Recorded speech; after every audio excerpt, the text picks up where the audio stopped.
Hi guys! Papakita ko sa inyo kung paano ko mag-erase ng aking makeup. So, kanina kasi nag-experiment ako sa face ko. Experiment. So, gagawin ko guys, para maburay ako ng makeup. Unahin ko munang wet tissue.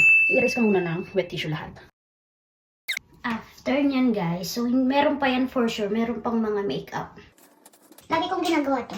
So, ang ginagamit ko ito, Natural Organic Deep Cleansing Oil. Sa Japan to nabibili. Ewan ko lang kung sa Pilipinas meron to. Pero ganyan ko to lahat. Para yung mga tira-tirang makeup sa mukha, mai-erase talaga yan guys. Tapos guys, kuha ulit tayo ng tissue. Ayan guys, oh, may tira pa siya. Wow! Diba? Kaya gusto ko itong ginagamit, itong cleansing oil na to. Ayan guys, oh, may tira talaga siya. Kahit naka-4 na tissue na ako nung una. Ayan.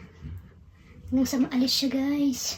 Alam niyo ba guys, hindi ako natutulog ng may makeup. Never akong natulog ng may makeup. Babangon at babangon talaga ako kapag may makeup ako sa mukha.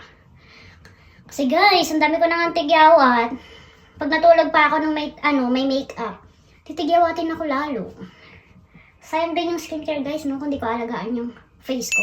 Hindi naman perfect yung skin ko guys, yung mukha ko. Pero mas okay na alagaan, di ba? Tapos madumi na guys. Kuha